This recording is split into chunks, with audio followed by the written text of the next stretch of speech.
Beep, beep, beep, beep, beep, beep. Welcome to the court of the EDI Jester. I hope you're all well. I can't keep up. There is so much going on I can't keep up. However, one does like occasionally to do something a little light-hearted, so we'll do one of the more light-hearted things today, I think. Because it's just, how does one keep up? It's so tiring. But there we go. Give it a try, shall we? Oh, become a warrior teacher, buy me a coffee, subscribe, but share this from YouTube to the Twitters or to Facebook or wherever you want to put it. That'd be great, because there's an article here that's come from Fox News, admittedly, right? Research. This is surreal. I don't know how many of you read it already, because it's a couple of days later, but this is surreal. Researchers horrified decry rise of fascism as students send mocking responses to woke survey. Malicious responses to the survey included identifying as illiterate and as an attack helicopter. Right, here we go. This is a gift from God. This is written by Alexander Hall at Fox News. Thank you very much, Alexander.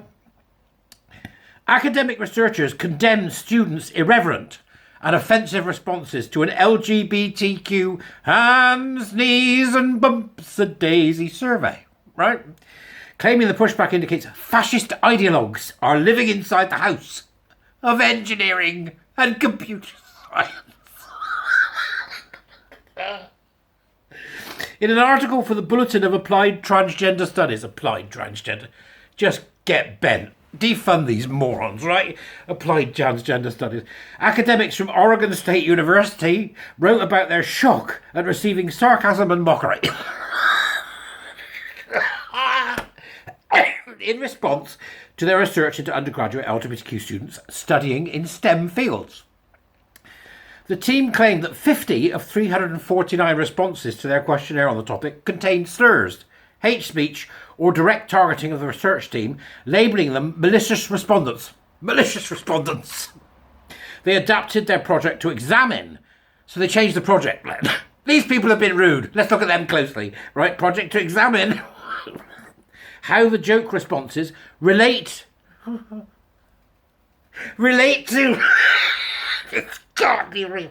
Relate to engineering culture by framing them within larger social contexts, namely the rise of online fascism.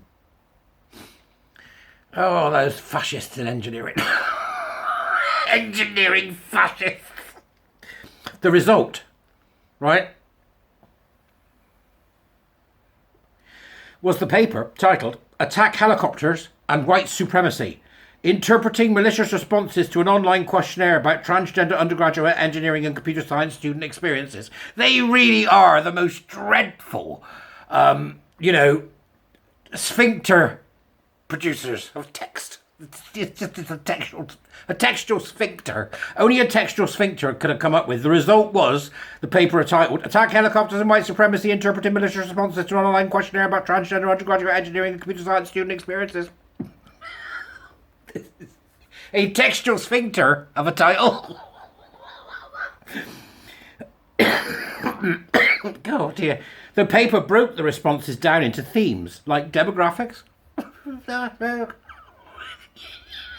diversity, equity and inclusion, DEI, gender, anti-trans, anti-queer, racism, anti-Semitism, and online hate, subcultural references.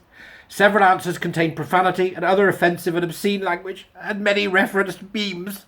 It's just hysterical. I mean,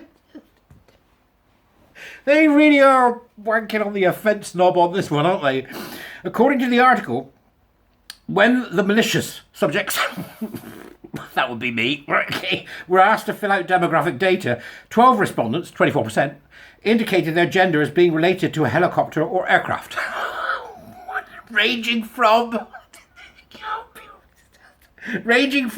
an Apache attack helicopter to a V-22 Osprey. In the section declaring one's disabilities, responses range from claiming to be illiterate to lamenting my country is run by communists, or even declaring that identifying as transgender is a disability in itself due to the inability to come to terms with biological reality.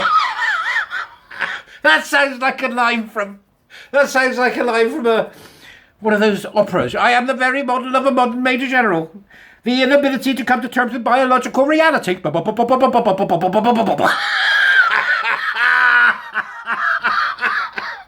inability to come to terms with biological reality. The inability to come to terms with biological reality. They are absolutely deranged. They're as deranged as I am. One respondent claimed to identify as a gift card as their gender. Under racial and ethnic identity, they said, I am an ethnic gift card. And for disability, the answer was, I don't have enough gift cards.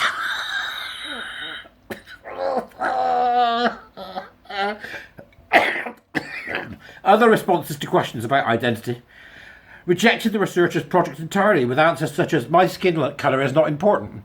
Right? Come on, man, these questions are stupid. Everyone is a grab bag of genetics from all over the world. And what else do you want to know? What I ate for breakfast? This question is unnecessary. Online memes associated with white nationalist and fascist movements were present throughout the data, alongside memes and content referencing gaming and nerd culture. People in their basements. The researchers further claimed. The research team declared that the mockery they received had a profound impact on morale and mental health. What? Find them and lock them up. Particularly for one transgender researcher who was already in therapy for anxiety and depression regarding online anti-trans rhetoric. The paper claimed that managing the study's data collection caused significant personal distress and time had to be taken off the project to heal from traumatic harm.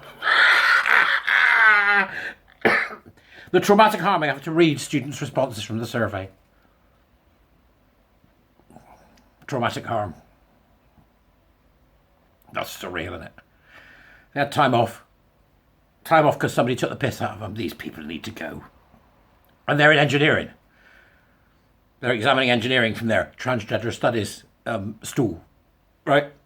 Obviously passed by the text sphincter. The scholars concluded the malicious responses indicate that fascism has become a common ideology in engineering and the computer science academia. The fascists have got engineering. They suggested the counter-response should be social justice STEM education. That includes perspective on online hate radicalisation and centre anti-colonial intersectional solidarity organising as its opposition.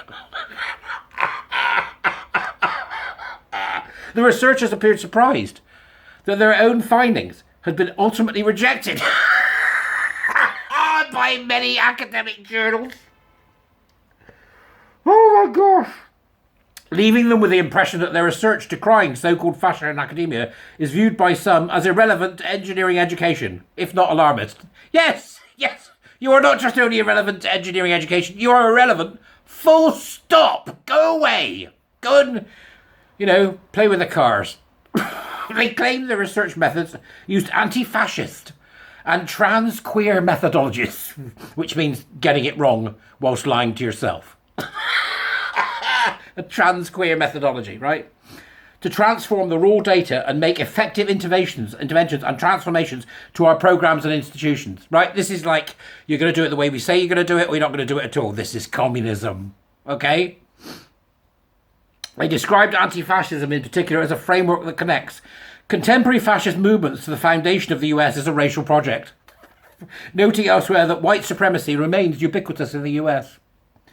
Saying the solution for the rise of fascism is to change education itself, the team wrote, the university as most ideal can be envisaged, wait for it, as a central site for revolutionary struggle. Comrades, come together. We'll be meeting outside Greg's. Sausage rolls and then anarchy. Right, okay. The university at its most ideal can be envisaged as a central site for revolutionary struggle, a site where we can work to educate for a critical consciousness using a pedagogy of liberation. This is essentially they're licking Paulo Freire's bumpies, aren't they? That's what they're doing. It was suggested the plight of transgender citizens can be used as a teachable example of experiences with power and oppression. There is the power and oppression narrative, and that categories such as race, gender and sexuality have roots in European colonial logic shared by fascist movements. Europe literally defeated the fascists. They're thick as pig shit. Engineering in particular, they argued. It's you engineers, you bastards, How dare you engineer things we all need? How dare you? How dare you engineer wonderful monuments and extraordinary things that work? How dare you, you fascist bastards? Engineering is particularly, they argued, is a critical field to teach their far-left ideology because such graduates frequently work in fields such as fossil fuels, defence, construction and technology upon graduation, and could be taught about these fields' relationships with national and global racial capitalism and ongoing apartheid in Palestine, as an example. It's just beyond the pale. I've stuck the link to it in the Dubris, but it is Fox News, you know, pinch of salt, but I've come across this. I've met people who think that's what they're going to do to engineering. You get to the high end of engineering, these are smart people who know what they're doing, and they see the world in a particular way. They take a thing and they turn it into another thing and they make something extraordinary. They don't give a shit about it. It's nonsense, do they? Why would they? So there you are, ladies and gentlemen. Today, for your dedication, I give you fascist engineers. Right, fascist engineers, because that's what they all are. They're all fascists. They are, aren't they? Like I'm seeing blinding people up for extermination now. This is insanity. This is insanity. We laugh, but it is insanity. These people must be exited from wherever it is they're working. I don't want them doing anything except, you know, picking litter up off the street or something, just so we can get them out of our way until they grow up. All right, you have a great day. I'll see you later. See you later. I'm at an event this evening, and I shall see some of you there. Bye-bye.